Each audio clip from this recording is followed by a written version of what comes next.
Bienvenue à cette dévotion matinale. Alors que nous plongeons dans la richesse de la parole de Dieu, nous vous invitons à considérer de soutenir cette émission. Votre générosité est essentielle pour nous aider à développer différentes ressources de formation pour apprendre et grandir comme disciples de Jésus. Merci d'être une bénédiction pour ce ministère. Que Dieu vous garde.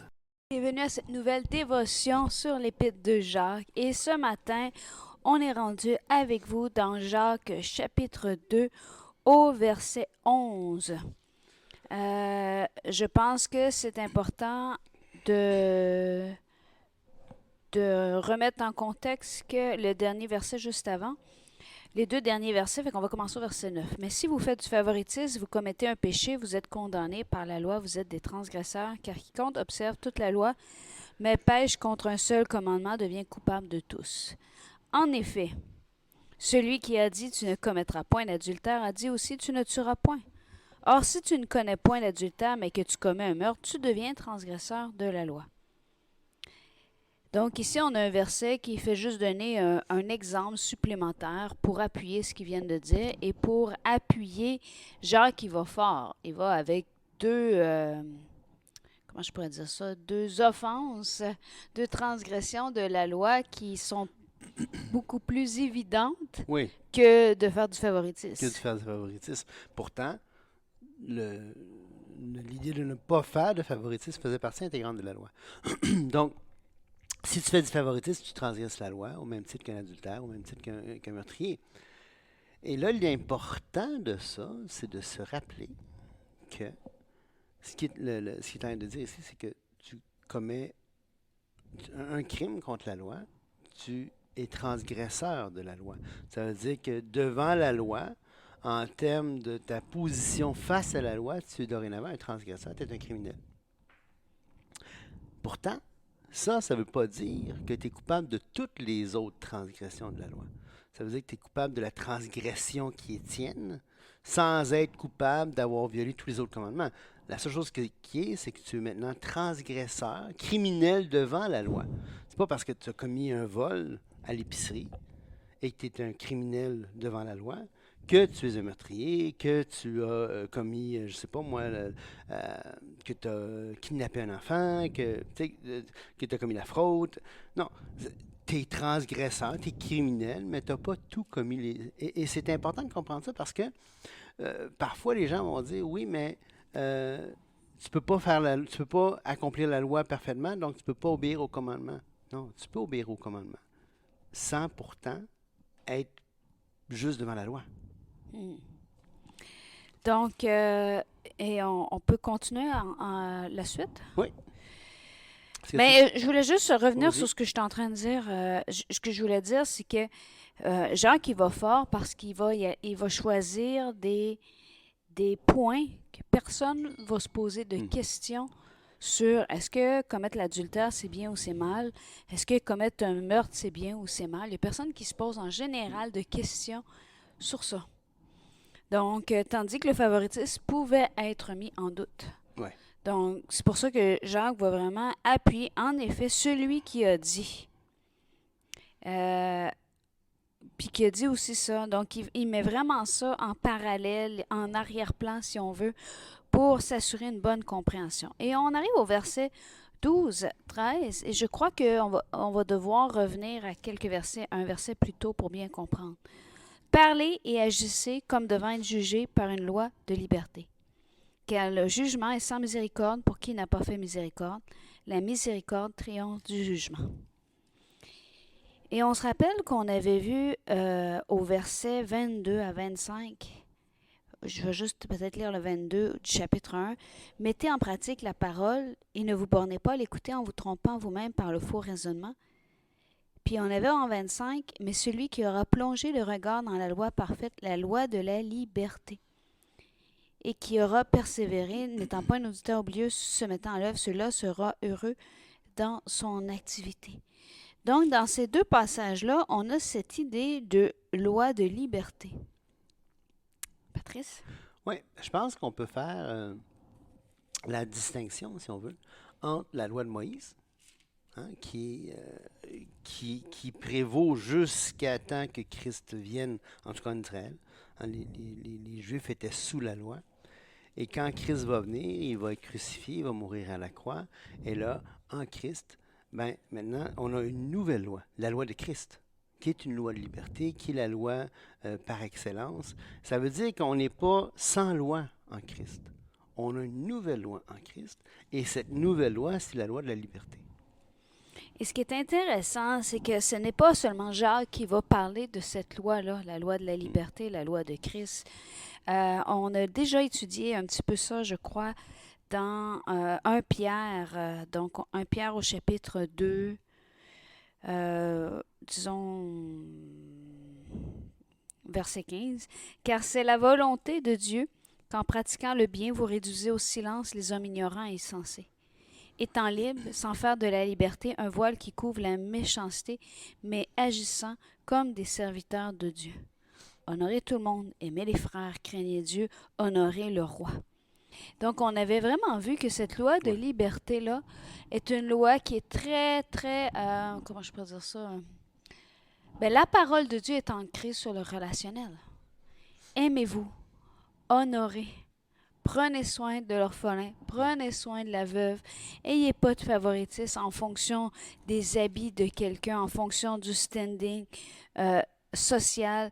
Donc, n'oubliez pas, c'est une lettre suivie. Quand Jacques a commencé en disant « Celui qui aura plongé le regard dans la loi parfaite, la loi de la liberté, et qui après va mettre en exemple le fait que de prendre soin des orphelins, de prendre soin des veuves, de ne pas faire de favoritisme, d'aimer son prochain comme soi-même. Et encore, là, il continue en disant « La miséricorde triomphe du jugement », donc même de faire preuve de miséricorde. Il y a toute cette beauté-là, hein, d'une liberté qui prend sa beauté dans son action envers l'autre. Oui. Et c'est l'autre qui devient le centre, parce qu'on se rappelle deux choses. On l'a vu quand on a fait notre série sur les Épîtres de Jean, que je vous invite à aller écouter si vous ne l'avez pas faite.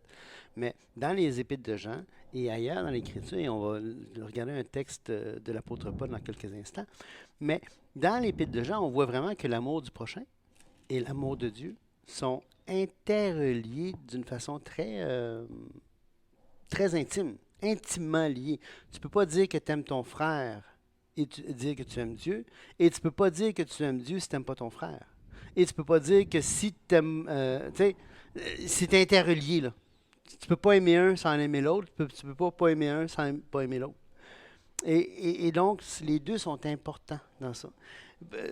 Tellement que Paul va dire dans 1 Corinthiens 9 que, verset 19, en parlant de la loi de la liberté, qui rejoint le texte que tu as lu dans Pierre, car bien que je sois libre à l'égard de tous, je me suis rendu le serviteur de tous afin de gagner le plus grand nombre. Avec les Juifs, j'ai été comme Juif, afin de gagner les Juifs. Avec ceux qui sont sous la loi, comme sous la loi, quoique je ne sois pas moi-même sous la loi. Ah, déjà, on voit ici ce qu'on disait tout à l'heure, afin de gagner ceux qui sont sous la loi, avec ceux qui sont sans loi, comme sans loi, quoique je ne sois point sans la loi de Dieu, étant sous la loi de Christ, afin de gagner ceux qui sont sans loi. J'ai été faible avec les faibles afin de gagner les faibles. Je me suis fait tout à tous afin d'en sauver de toute manière quelques-uns. Je fais tout à cause de l'Évangile afin d'y avoir part. Alors, qu'est-ce qu'on voit ici? Paul va dire, écoute, moi je me suis fait tout à tous pour en gagner de quelques-uns. Parce que Paul savait très bien que le salut, c'est pas une question que Dieu décide qui, un petit peu à la... Au hasard. Au hasard, tu sais, comme on disait, là, ma petite vache a mal aux pattes, là. C'est pas un choix arbitraire. Non, c'est la personne qui doit placer sa confiance en Jésus-Christ seul pour la vie éternelle. Et Paul fait tout pour que les gens puissent justement accepter le Seigneur. Et c'est pourquoi il fait ça? Parce qu'il aime l'autre. Parce qu'il est... Et malgré qu'il soit sous la loi de Christ, il va agir comme étant sans loi, sans transgresser la loi de Christ. Il va agir comme étant sous la loi de Moïse, même s'il ne l'est pas. J'aurais tendance à... Tu sais, des fois, on a l'image là, dans les films dans les films de pirates, quand il y a un trésor. On se partage la carte au trésor. Mais quand on a trouvé le trésor, on veut le garder pour soi, pour ne pas le perdre. Mhm. Vous savez, le salut, c'est un trésor différent. C'est un trésor qui prend toute son ampleur plus tu plus tu le partages, Mm. plus tu le plus tu le partages, plus il prend de la valeur à tes yeux parce que ça va avoir un impact sur les gens qui t'entourent. Et c'est intéressant parce que la suite, je pense que c'est important qu'on continue pour bien, bien appuyer ce qu'on vient de dire. C'est dit au verset 14, on va lire de 14 à 20, « Mes frères, que sert-il à quelqu'un de dire qu'il a la foi s'il n'a pas les œuvres? Cette foi peut-elle le sauver? Si un frère ou une sœur sont nus et manquent de la nourriture de chaque jour, et que l'un d'entre vous lui dise, « Allez en paix, chauffez-vous, rassasiez-vous, et que vous ne leur donniez pas ce qui est nécessaire au corps, à quoi cela sert-il? Il en est ainsi de la foi. Si elle n'a pas les œuvres, elle est morte en elle-même. Mais quelqu'un dira, toi tu as la foi, moi j'ai les œuvres. Montre-moi ta foi sans les œuvres, et moi je te montrerai la foi par mes œuvres. Tu crois qu'il y a un seul Dieu, tu fais bien, les démons le croient aussi, et ils tremblent. Veux-tu savoir, ô homme vain, que la foi sans les œuvres est inutile? » Donc là, c'est très important ici de faire la balance, hein? Mm. Parce qu'on peut avoir l'impression, ben tu vois ici, la foi, c'est pas une condition essentielle au salut. Parce qu'il est écrit que ben, la foi sans les œuvres est inutile. Mais si je ne me trompe pas, Patrice, ici, quand on dit la foi sans les œuvres est inutile pour la vie ici de tous les jours. Ouais, puis Parce que la personne qui a faim, qui a Oui. soif, j'ai beau avoir la foi, si je lui donne pas quelque chose pour concrétiser quelque chose de tangible dans sa vie, c'est vrai que cette personne-là, elle souffre. C'est vrai que cette personne-là, elle n'aura pas, ça ne va pas lui donner un steak dans son assiette, le fait que tu aies la foi. absolument. Ce qui va lui donner un steak, c'est le fait que tu tends la main. Exactement. Et on voit justement dans le contexte de l'Épître, on en a parlé un petit peu depuis le début de la série, que pour Jacques, le pauvre, a une importance capitale. Et ici, qu'est-ce qu'il dit? Il dit, écoute, il dit, ta foi, là, sans les œuvres, elle ne sert à rien pour l'autre. Parce que c'est l'autre qui est en vue ici, là. C'est le pauvre. Et c'est important de le dire, il le dit, déjà en disant, car le jugement est sans miséricorde pour qui n'a pas fait miséricorde, la miséricorde triomphe du jugement. Déjà là, il dit, dans qui tu es, sois quelqu'un qui est reconnu pour sa miséricorde, pas quelqu'un qui est reconnu pour son jugement. Puis on se rappelle que la miséricorde, c'est donner à quelqu'un ce qu'il ne mérite pas. Oui, c'est ça. Ou en tout cas, pas traiter la personne selon ce qu'il mérite. Et Ah oui, j'ai dit... l'inverse. Je voulais Dis pas passer. oui, non, dis non. J'ai pas dit la bonne définition, j'ai dit complètement l'inverse. Tu as dit la définition de la grâce. Ouais. Redis-le comme il faut Alors, pour clarifier. la grâce, c'est donner à quelqu'un ce qu'il ne mérite pas. La miséricorde, c'est de ne pas donner à quelqu'un ce qu'il mérite. Par exemple, si quelqu'un mérite le jugement et que je retiens le jugement, je lui fais miséricorde. Hein? Donc, mais il faut être reconnu comme des gens miséricordieux. Tu sais, quelqu'un qui... Et c'est pour ça que Paul va dire ça dans 1 Corinthiens 9 et ailleurs. Quand tu allais voir Jésus, tu n'allais pas voir un pharisien qui te regardait de haut, qui te méprisait, parce que c'est un peu comme l'histoire du pharisien et du publicain dans le temple. Je ne suis pas comme ce publicain. Tu sais, tu n'es pas quelqu'un qui méprise l'autre. Tu es quelqu'un qui aime l'autre et qui est miséricordieux envers l'autre, envers les fautes de l'autre. Et en plus, à plus forte raison, envers le pauvre. Qui lui, mérite pas la condition dans laquelle il est, mais Ou parfois peut mériter la condition ouais, dans laquelle il est. Parce qu'on ne se cachera pas aussi, il y a des décisions que chacun peut prendre qui peut mener à la pauvreté. Absolument. Prenons par exemple la consommation. Ça peut être un exemple flagrant. Si tu investis tout ton argent dans la consommation, puis à cause de ça, tu n'es plus apte au travail. Dans la consommation, dans les femmes, dans le jeu, Donc, la pauvreté peut être le fruit d'une conséquence. Mais pas Par nécessairement. contre, ouais, c'est ça. C'est là que la miséricorde triomphe du jugement devient encore plus palpable. Parce que tu n'as pas à juger. La personne est dans le besoin. Point. Oui. Tu ne te places pas en tant que juge du pourquoi elle est rendue là. Tu aides, tu aimes, tu fais ce que tu peux. Et là, je ne suis pas en train de dire de se mettre en péril pour aider l'autre. C'est toujours en fonction de ce qu'on a, de ce qu'on peut donner, de ce qu'on peut investir, de ce qu'on a dans le cœur, parce que sinon, il va y avoir aussi les gens qui vont vouloir exagérer, exploiter. Donc, il ne faut pas rentrer dans ce piège-là non plus. D'ailleurs, la miséricorde a les yeux ouverts. Tu ne fais pas miséricorde si tu donnes à tout le monde comme si ça... Tu sais, tu peux seulement faire miséricorde à quelqu'un si tu reconnais ce qu'il a fait de tort, ce qu'il a fait de mal. Parce que tu ne reconnais pas ce qu'il fait de mal, tu ne fais pas miséricorde. Oui, puis il faut faire attention, parce que parfois, on peut faire miséricorde de certaines façons, comme on a l'exemple de chauffer, rassasier, donc offrir un repas, offrir du linge, euh, pour un frère qui est nu, qui manque de nourriture. Faire attention par contre, parce que si quelqu'un a un problème, exemple d'alcoolisme, et que tu lui donnes des sous pour acheter de la nourriture, fort probablement que la tentation va être encore plus grande pour lui d'aller s'acheter de l'alcool. Fait que Ouais. là, j'aurais tendance à dire qu'il faut faire attention pour offrir miséricorde et non pas d'offrir à la misère une corde. Moi, je me souviens d'une anecdote d'une femme qui T'as avait... coupé mon punch. Oh, excuse-moi, vas-y, répète, je m'excuse. J'ai dit, il faut faire attention d'offrir miséricorde et de ne pas offrir à la misère une corde. Ah, c'est beau, j'avais pas catché. Mais non, je sais, tu m'écoutais pas. Mais non, j'écoutais, mais j'ai pas catché. D'accord, merci. Parce que si tu aides une personne dans le C'est beau. besoin de la mauvaise façon, ben au lieu de lui tendre une corde pour l'aider, tu peux lui tendre une corde qui va l'attacher encore Ah. plus dans sa misère. Exactement, exactement. Fait que donc, c'est important de... Tu te souviens d'une histoire? Ah, merci. De l'histoire d'une dame comme ça, que son garçon était tombé dans la toxicomanie avec l'héroïne. Et le jeune avait défoncé sa maison, avait volé ses meubles, les avait vendus. Puis à un moment donné, quelques années plus tard, la femme, écoute, c'est son gars, là. Tu sais, puis elle avait fait une épicerie, tu sais. Et puis, le lendemain, au surlendemain, le jeune vient la voir pour avoir à manger. Puis elle dit, mais qu'est-ce que tu as fait avec la nourriture que je t'ai achetée? J'ai acheté une épicerie pour au moins 2 semaines.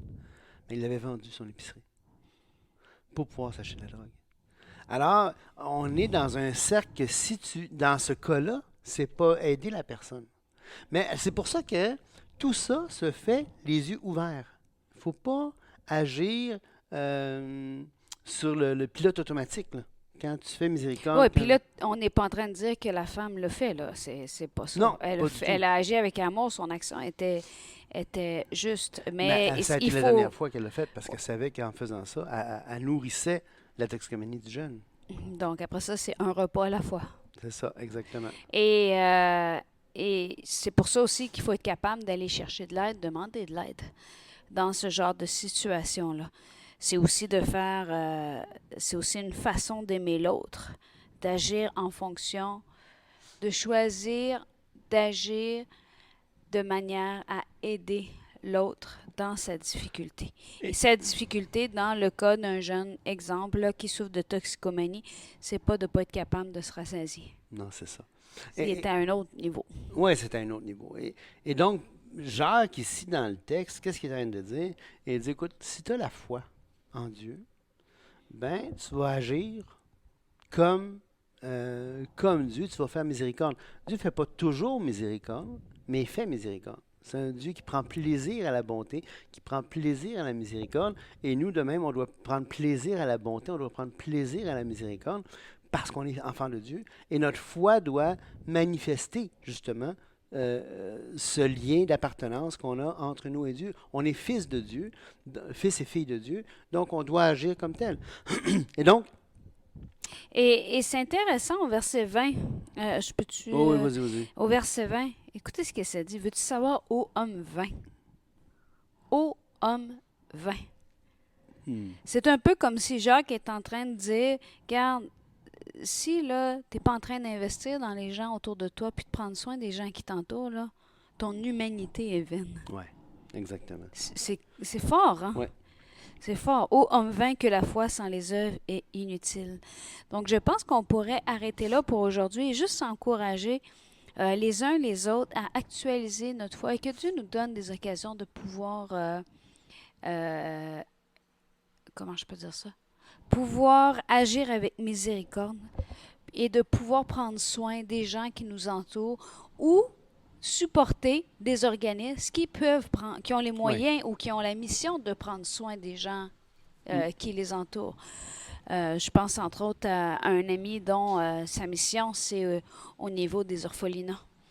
Donc, Oui. ça peut aussi passer par aider dans ce genre d'organisme-là, puisque on n'a pas tous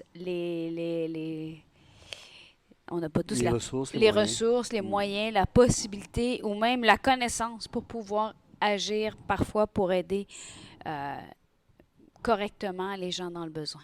Donc, sur ce, soyez bénis, passez une excellente journée. Au revoir.